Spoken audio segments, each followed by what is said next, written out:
कक्षा 10वीं बोर्ड परीक्षा 2024 के अंदर बैठने वाले सभी विद्यार्थियों का स्वागत है।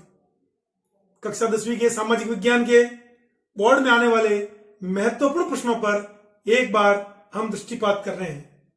पाठ पहले के हम महत्वपूर्ण प्रश्न देखेंगे और फिर पाठ दूसरे के महत्वपूर्ण प्रश्न उत्तर देखेंगे। एक बार आप ध्यान से इनको देख करके इनके उत्तर समझ लीजिए। पहले पाठ का पहला प्रश्न है, राष्ट्रवाद का प्रारंभ जिस देश से हुआ वह है, आपका उत्तर होगा फ्रांस। दूसरा प्रश्न है, नेपोलियन की संहिता जिनको हम नेपोलियन कोड भी कहते हैं उसका निर्माण हुआ था, आपका उत्तर होगा स 1804। किसके कल्पनादर्श यूटोपिया में दुनिया के लोग अलग राष्ट्र के समूह में बटे हुए हैं, आपका उत्तर होगा द फ्रेडरिक सोरियो।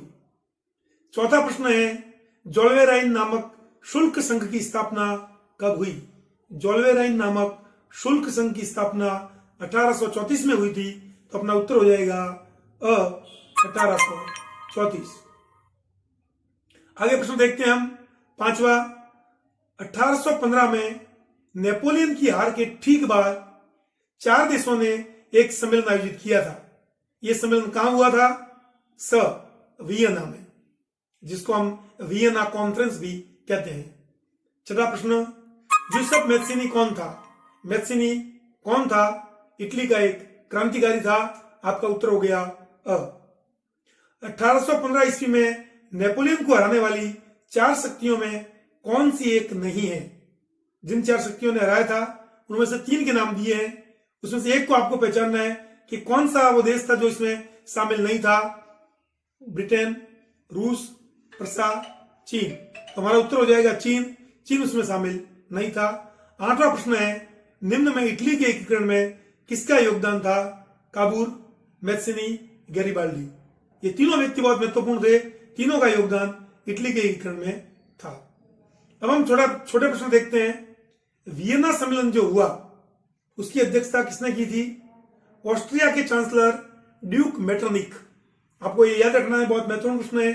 वियना सम्मेलन की अध्यक्षता, उसकी मेजबानी ऑस्ट्रिया के चांसलर ड्यूक मेटरनिक ने की थी। प्रश्न दूसरा, जब फ्रांस जीतता है तो बाकी यूरोप को जुकाम हो जाता है, ये किसने कहा था? ये मेटरनिक ने कहा था। कार्बोनरी क्या थी? कार्बोनरी इटली के क्रांतिकारियों का एक गुप्त संगठन था जो क्रांति की बात करते थे, जैसे भारत के अंदर अभिनव भारत था। अगला प्रश्न है आपका, किस संधि ने यूनान को एक स्वतंत्र राष्ट्र की मान्यता प्रदान की? यह भी बहुत महत्वपूर्ण प्रश्न है। 1832 ईस्वी की कुस्तुतुनिया की संधि, 1832 में कुस्तुतुनिया में जो संधि हुई उसने यूनान को एक आजाद राष्ट्र घोषित कर दिया। हमारा अगला प्रश्न है, किसके नेतृत्व में तथा कब नए जर्मन साम्राज्य की घोषणा की गई? इस प्रश्न की जगह हमने ले लिया है, जर्मनी का एकीकरण कब हुआ? विलियम प्रथम के नेतृत्व में 18 जनवरी 1871 ईस्वी में जर्मनी का एकीकरण हुआ। यह भी बहुत महत्वपूर्ण प्रश्न है। जर्मनी का एकीकरण 18 जनवरी 1871 ईस्वी में विलियम प्रथम के नेतृत्व में हुआ था। जर्मनी के एकीकरण का श्रेय ओटो वन बिस्मार्क को देते हैं हम लोग। जूसेप मैत्सिनी का जन्म कब व कहां हुआ था? मैत्सिनी का जन्म 1807 ईस्वी में जिनेवा में हुआ था। मैत्सिनी द्वारा 2 भूमिगत संगठन जो बनाए गए, भूमिगत का मतलब जो गुप्त रूप से अपना काम करते थे, गुप्त रह करके अपनी गतिविधियां चलाते थे, यंग इटली और यंग यूरोप। मेटरनिक ने किसे सामाजिक व्यवस्था का सबसे खतरनाक दुश्मन बताया है? मैत्सिनी को। मेटरनिक ने जूसेप मैत्सिनी को सोशल व्यवस्था का सबसे बड़ा दुश्मन बताया था। जर्मनी का एकीकरण का कर्णधार ओटो वन बिस्मार्क, पहले भी ये प्रश्न दूसरे ग्रुप में आ चुका है। अब थोड़े लघुतरात्मक प्रश्न आएंगे आपके सामने। जोल्वेराइन नामक शुल्क संघ से आप क्या समझते हैं? जोल्वेराइन नामक जो शुल्क संघ स्थापित हुआ 1834 में प्रशा की पहल पर यह शुल्क संघ स्थापित हुआ था। इसमें विभिन्न जर्मन राज्यों के बीच जो शुल्क अवरोध थे उनको समाप्त कर दिया गया था। एक जर्मनी के एक राज्य से दूसरे राज्य पर लगने वाले शुल्कों को समाप्त करने की घोषणा की गई थी। अगला प्रश्न है, बिस्मार्क ने सैन्य शक्ति के बल पर किन देशों को युद्ध में पराजित कर जर्मनी का एकीकरण पूरा किया था? आपको बताना है वो 3 देश जिनको युद्ध में हरा करके जर्मनी का एकीकरण पूरा हुआ। बिस्मार्क ने अपनी सैनिक ताकत पर डेनमार्क, ऑस्ट्रिया और फ्रांस को हरा करके जर्मनी का एकीकरण पूर्ण किया था। इटली के एकीकरण में योगदान देने वाले व्यक्तियों के नाम पूछे जा सकते हैं, 2 के, 4 के, तो 3 के नाम पहले रिपीट हो चुके हैं। चौथा नाम भी इसमें आएगा आपके, काबूर जो प्रधानमंत्री भी था, मैत्सिनी, गैरीबाल्डी जिसकी तलवार बड़ी प्रसिद्ध है, और विक्टर एमेनुअल द्वितीय। अगला प्रश्न है, काबूर ने इटली के एकीकरण में क्या योगदान दिया? तो काबूर ने सर्वप्रथम एक कूटनीतिक संधि की थी फ्रांस के साथ, और फ्रांस की सैनिक सहायता प्राप्त करके उसने ऑस्ट्रिया की सेना को हरा दिया। ऑस्ट्रिया की सेना जब हार गई तो इटली का जो एकीकरण था वो पूर्ण हो गया। वियना सम्मेलन में कौन कौन से 4 देश शामिल हुए थे? 4 देशों के प्रतिनिधि शामिल हुए थे, ब्रिटेन, रूस, प्रसा और ऑस्ट्रिया। अब एक प्रश्न है, रूमानीवाद से आप क्या समझते हैं? रूमानीवाद एक सांस्कृतिक आंदोलन था, एक ऐसा संस्कृति पर आधारित आंदोलन था जिसके अंदर देशभक्ति की या राष्ट्रवाद की भावना विकसित करने का लक्ष्य था। रूमानीवाद लोग तर्क वितर्क और विज्ञान के या महिमा मंडन की आलोचना करते थे, और वो भावनाओं पर, अंतर्दृष्टि पर और रहस्यवाद पर बल देते थे। इसने एक साझा सामूहिक विरासत और सांस्कृतिक अतीत को भी राष्ट्र का आधार बनाने पर बल दिया था कि हम जो, जैसे भारत की बात करें हम लोग, तो हमारी जो सामूहिक विरासत थी, हमारी वैदिक संस्कृति, आर्य संस्कृति, सिंधु घाटी सभ्यता, और हमारा जो सांस्कृतिक अतीत था जिससे भारतीय संस्कृति पूरे विश्व में फैली, उसके आधार पर इस देश के अंदर, देशवासियों के अंदर राष्ट्रवाद की भावना फैलाना, विज्ञान, तर्क वितर्क, इनके ऊपर ज्यादा जोर नहीं देना और भावनाओं पर ज्यादा जोर देना, ये रूमानीवाद का मुख्य विषय था। ज्यूत्सप मैत्सिनी पर एक टिप्पणी लिखिए। ज्यूत्सप मैत्सिनी के बारे में आप क्या जानते हैं? समीक्षा कीजिए, विवेचना कीजिए, कुछ भी पूछा जा सकता है। तो मैत्सिनी इटली का एक क्रांतिकारी था। 1807 में जिनेवा में इसका जन्म हुआ था और कार्बोनेरी के गुप्त संगठन का पहले सदस्य बना। फिर इसने 2 भूमिगत संगठन बनाए, यंग इटली और यंग यूरोप, जो गुप्त रूप से क्रांतिकारियों को एकीकरण के लिए तैयार करते थे। उससे प्रेरणा लेकर के जर्मनी, फ्रांस, स्विट्जरलैंड और पोलैंड ने भी अपने गुप्त संगठन तैयार किए थे। और इस पाठ का अंतिम प्रश्न है कि फ्रांस के प्रथम विद्रोह अर्थात 1830 का जो विद्रोह हुआ उसके बारे में संक्षिप्त में लिखिए। तो जुलाई 1830 में जो फ्रांस में विद्रोह हुआ था उसमें बुर्बो राजा, जिन्हें 1815 के बाद हुई रूढ़िवादी प्रतिक्रिया के दौरान सत्ता से हटा दिया गया था, उन्हें उदारवादी क्रांतिकारियों ने उखाड़ फेंका। उन राजाओं को, बुर्बो राजाओं को हटा दिया और उनकी जगह एक संवैधानिक राजतंत्र आया जिसका अध्यक्ष लुई फिलिप था। ये पहले पार्ट के आपके महत्वपूर्ण जो प्रश्न है वो यहां समाप्त हो जाते हैं। अब हम संक्षेप में दूसरे पार्ट के प्रश्न उत्तर देख लेते हैं। एक बार आप इनको रिपीट कीजिए, वापस बार बार देखिए इन प्रश्नों को। पूरे पाठ का सार इन प्रश्नों में शामिल हो गया है। परीक्षा की तैयारी से पूर्व एक बार इन प्रश्नों को पढ़ना बहुत जरूरी है। एक बात और, अभी तक अगर आपने मेरा चैनल सब्सक्राइब नहीं किया है तो सब्सक्राइब जरूर करें और वीडियो को देखने के बाद इसको लाइक जरूर करें। हम दूसरे पार्ट पर चलते हैं। महात्मा गांधी दक्षिण अफ्रीका से भारत 1915 में आए थे। महात्मा गांधी ने भारत में पहला जो सत्याग्रह चलाया वो बिहार के चंपारण में नील के किसानों का चलाया था। नील की जो खेती करते थे उनका आंदोलन चला करके उसको सफल किया था राजकुमार शुक्ल के आह्वान पर। यह भी आपको याद रखना है। हिंद स्वराज जो 1909 में लिखी थी महात्मा गांधी की एक प्रसिद्ध पुस्तक है, तो इसका उत्तर आपके हो जाएगा द। औपनिवेशिक शासन के दौरान बहुत सारे मजदूरों को काम करने के लिए फिजी, गयाना आदि देशों पर ले जाया गया था। इन मजदूरों को बाद में गिरमिटिया मजदूर कहते थे। स उत्तर है आपका गिरमिटिया मजदूर। कौन से आंदोलन का नेतृत्व सरदार पटेल ने किया था? बारदोली का किसान आंदोलन। बारदोली का किसान जो आंदोलन था उसका नेतृत्व सरदार वल्लभ भाई पटेल ने किया था। अगला प्रश्न है हमारा, कांग्रेस के किस अधिवेशन में पूर्ण स्वराज की मांग को औपचारिक रूप से मान लिया गया? यह बहुत महत्वपूर्ण प्रश्न है, कई प्रकार से पूछा जा सकता है। 1929 रावी नदी के तट पर लाहौर में जो अधिवेशन हुआ था कांग्रेस का, जिसके अध्यक्ष पंडित जवाहरलाल नेहरू थे, उसके अंदर कांग्रेस ने पहली बार पूर्ण स्वराज की मांग की थी। अगला प्रश्न है हमारा, स्वदेशी आंदोलन की प्रेरणा से किसने भारत माता की छवि बनाई? भारत माता को एक देवी के रूप में चित्रित किया और जिससे स्वदेशी आंदोलन को बल मिला, तो उस महापुरुष का नाम था अवनींद्रनाथ टैगोर। द उत्तर है आपका अवनींद्रनाथ टैगोर। गांधी जी ने करो या मरो, डू और डाई, बहुत ही प्रसिद्ध नारा है, किस समय दिया था? तो ये भारत छोड़ो आंदोलन 9 अगस्त 1942 को गांधी जी ने भारत छोड़ो आंदोलन का अंदर करो या मरो का नारा देशवासियों को दिया था। सविनय अवज्ञा आंदोलन या नमक आंदोलन कब शुरू हुआ, कौन से स्थान से शुरू हुआ? आपको मालूम है, यह आंदोलन गुजरात में गांधी जी के आश्रम साबरमती से शुरू हुआ था और साबरमती से ये लोग दांडी समुद्र तट पर पहुंचे थे। अगला प्रश्न है हमारा, शांतिपूर्ण प्रदर्शन करते हुए भी ब्रिटिश पुलिस ने लाला लाजपत राय पर लाठियां बरसाई थी, जिससे बाद में लाला लाजपत राय का दुखद निधन हो गया। यह विरोध प्रदर्शन किसके लिए, किसके खिलाफ था? यह जो विरोध प्रदर्शन हो रहा था लाहौर में, यह साइमन कमीशन का विरोध हो रहा था, क्योंकि इसके सारे सदस्य अंग्रेज थे और इस कमीशन को काम सौंपा गया था भारत में संवैधानिक सुधारों का। इसको गोरांग कमीशन भी कहते हैं। जब भारत में सुधार करने थे और सारे सदस्य अंग्रेज थे, इसलिए भारतीयों ने साइमन गो बैक नारे लगा करके बॉम्बे में इसका स्वागत किया और जगह जगह पर जहां पर भी ये कमीशन गया वहां विरोध हुआ।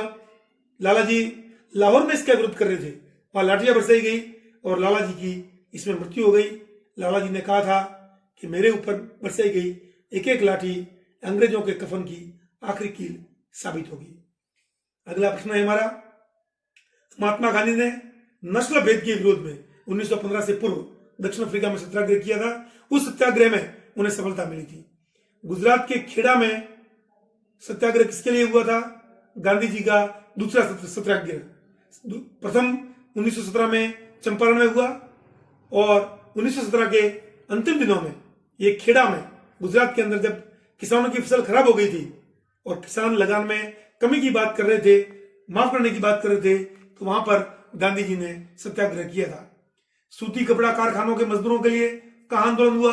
यह गांधी जी का तीसरा आंदोलन था भारत में, 1918 अहमदाबाद में। सूती कपड़ा के मजदूरों को बोनस की, बढ़ी हुई बोनस की मांग और बढ़ी हुई सैलरी की मांग वो लोग कर रहे थे। अंत में गांधी जी के आह्वान पर दोनों के बीच में समझौता हुआ और वो हड़ताल समाप्त हुई थी। जलियांवाला बाग हत्याकांड 13 अप्रैल बैसाखी का दिन था 1919, अमृतसर पंजाब के अंदर जलियांवाला बाग हत्याकांड जनरल डायर द्वारा करवाया गया था।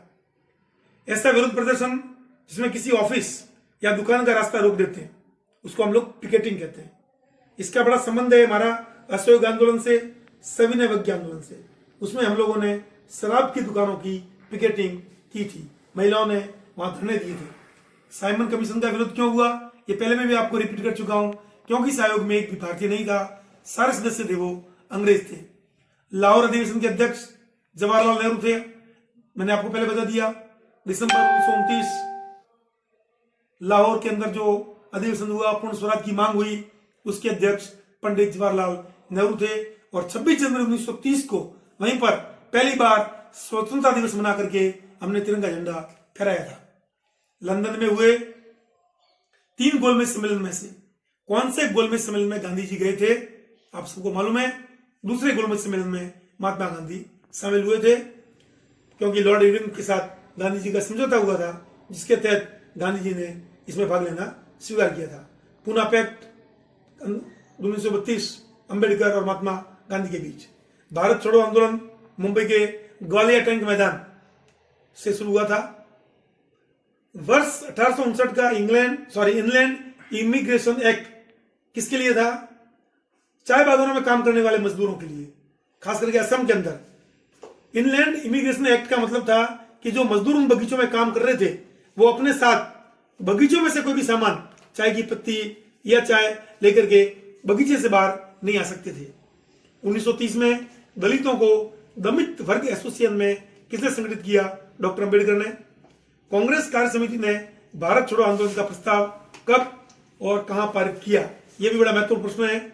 जो 9 अगस्त 1942 को आंदोलन शुरू हुआ, इसका प्रस्ताव सीडब्ल्यूसी की वर्धा मीटिंग में, वर्धा महाराष्ट्र में आया हुआ है।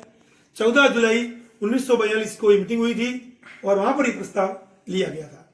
अब हमारे लघुतरात्मक प्रश्न आते हैं। रॉलेट एक्ट क्या था? मैंने कई बार आपको संक्षेप में बताया है।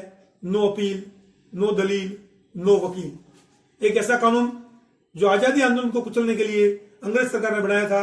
इसकी अध्यक्षता सिडनी रॉलेट ने की थी, इसलिए इसका नाम रॉलेट एक्ट है। जिसमें आंदोलनकारियों को बिना मुकदमा चलाए केवल संदेह के आधार पर पुलिस पकड़ के ले जाती थी और 2 साल तक कोई भी आरोप सिद्ध हुए बिना उनको जेल में रख सकती थी। जलियांवाला बाग हत्याकांड पर टिप्पणी क्या था? 13 अप्रैल 1919 को पंजाब के अमृतसर में बैसाखी का मेला लगा था। जलियांवाला बाग में बहुत सारे लोग एकत्रित हुए थे। बैसाखी के साथ साथ वो लोग रॉलेट एक्ट का भी विरोध कर रहे थे, जिसकी हमने बात की। नो अपील, नो दलील, नो वकील वाले से एक्ट का विरोध कर रहे थे। तभी जनरल डायर वहां पहुंच गया और उसने सैनिकों को आदेश दे दिया लोगों पर गोलियां चलाने के। सैकड़ों लोग मारे गए। आज भी वहां जलियांवाला बाग की दीवारों पर उन लोगों के खून के निशान लगे हुए हैं। उस बगीचे में जाने के लिए और बाहर निकलने के लिए केवल एक ही गेट था, एक ही दरवाजा था। इसलिए कई महिलाएं, कई पुरुष वहां बड़े हुए कुओं में कूद गए, उससे भी उनकी मृत्यु हो गई। एक बड़ा विभत्स हत्याकांड भारत में हुआ था। खिलाफत आंदोलन, मूल शब्द है खलीफा, खलीफा से बना खिलाफत। खिलाफत आंदोलन पर आपको टिप्पणी लिखनी है। प्रथम विश्व युद्ध में जब ऑटोमन साम्राज्य तुर्की हार गया तो यह अफवाह फैल गई कि ब्रिटेन इस्लामिक विश्व के धर्म के जो प्रमुख है खलीफा, उनके ऊपर कठोर संधि सौंपेगा, उनकी मान्यता को रद्द कर देगा, टर्की का विभाजन हो जाएगा। अतः बॉम्बे के अंदर, मुंबई के अंदर, तत्कालीन मुंबई के अंदर मोहम्मद अली और शौकत अली, 2 युवा नेताओं ने एक खिलाफत समिति बनाई, जिसका उद्देश्य था कि ब्रिटेन को अंग्रेजों को यह समझाया जाए कि वे तुर्की के सुल्तान के ऊपर कोई अपमानजनक संधि नहीं सौंपे, उसको मान्यता देते रहें, तुर्की का विभाजन नहीं करें। और इन्होंने अंग्रेजों के खिलाफ एक आंदोलन चलाना शुरू किया, मोहम्मद अली और शौकत अली ने। अंत में गांधी जी और कांग्रेस जाके इनसे मिली और कांग्रेस ने और खिलाफत कमेटी ने मिलकर के असहयोग आंदोलन शुरू करने का फैसला लिया था। असहयोग आंदोलन क्या था ये आपको बता दिया मैंने कि महात्मा गांधी मानते थे कि भारत में जो अंग्रेजी साम्राज्य स्थापित हुआ है और जो चल रहा है, ये भारतीयों के सहयोग से चल रहा है। अगर भारतीय लोग अंग्रेजों को सहयोग देना बंद कर देंगे तो ये शासन अपने आप गिर जाएगा, इसका पतन हो जाएगा।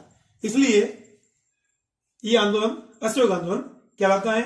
इसमें जो महत्वपूर्ण कार्यक्रम थे, सबसे पहले कि भाई जो अंग्रेजों ने भारतीयों को क्या क्या कार्यक्रम शामिल थे, अगला प्रश्न है हमारा। तो जैसे महात्मा गांधी को सर्जेंट की उपाधि दी थी, कईयों को नाइटहुड, सर की उपाधि दी थी, उन उपाधियों को, उन पदवियों को वापस लौटाना। सरकारी कर्मचारी जो थे सेना में, पुलिस में, स्कूलों में, कॉलेजों में, उनको त्यागपत्र देना। अदालतों का, वकील द्वारा न्यायिक कार्यों का बहिष्कार करना। बच्चों द्वारा, विद्यार्थियों द्वारा स्कूलों कॉलेजों का बहिष्कार, विदेशी वस्तुओं का बहिष्कार, ये सारे कार्यक्रम उसमें शामिल थे। अब गांधी जी ने यह आंदोलन स्थगित क्यों कर दिया कि जब ये आंदोलन चरम सीमा पर चल रहा था, गांव गांव में जुलूस निकल रहे थे, अंग्रेजों के खिलाफ पूरा देश एक हो गया था, उस समय एक दुखद घटना हो गई। 5 फरवरी 1922 को उत्तर प्रदेश के अंदर गोरखपुर से लगता हुआ चोरी चौरा का जो बाजार है, उससे एक शांतिपूर्ण जुलूस निकल रहा था। उस जुलूस का पुलिस से टकराव हो गया। पुलिस ने उन लोगों के ऊपर लाठीचार्ज किया, भीड़ भड़क गई और उस भीड़ ने उस थाने में आग लगा दी। उसमें बहुत सारे पुलिस वाले जिंदा जल गए। जब इसकी खबर महात्मा गांधी को पहुंची कि आंदोलन हिंसक हो गया है, तो 12 फरवरी 1942 को उन्होंने यह आंदोलन स्थगित कर दिया। स्वराज पार्टी जब कांग्रेस के अंदर अंदरूनी मतभेद आए तो स्वराज पार्टी का गठन मोतीलाल नेहरू और चित्तरंजन दास, CR दास ने मिलकर के किया था। सविनय अवज्ञा आंदोलन क्या था? भारतीयों को 1929 तक यह महसूस हो गया था कि ब्रिटेन हमको डोमिनियन स्टेटस, औपनिवेशिक स्वराज्य देने के लिए भी तैयार नहीं है।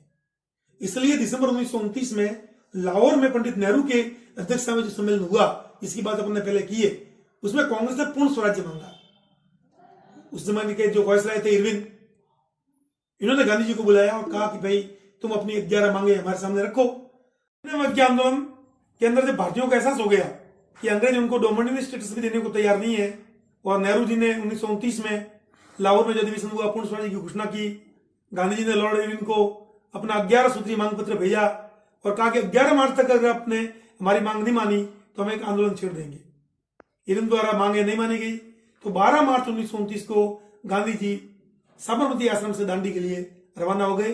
6 अप्रैल को दांडी पहुंचे और वहां उन्होंने अपने हाथों से समुद्र के पानी को गर्म करके नमक बनाया। यहीं से सविनय अवज्ञा आंदोलन शुरू हुआ। अगला प्रश्न है कि नमक कानून कैसे तोड़ा गया। जैसा मैंने आपको बताया कि 12 मार्च को गांधी जी अपने 78 अनुयायियों को लेकर के साबरमती से रवाना हुए। 24 दिन बाद वो 6 अप्रैल को दांडी पहुंचे। 240 किलोमीटर चले, रास्ते में कई लोग उनको मिले, वो भी उनके साथ होते रहे और 6 अप्रैल को गांधी जी ने वहां पहुंच करके नमक बना करके नमक कानून तोड़ा। इसमें क्या क्या कार्यक्रम शामिल थे सविनय अवज्ञा आंदोलन में?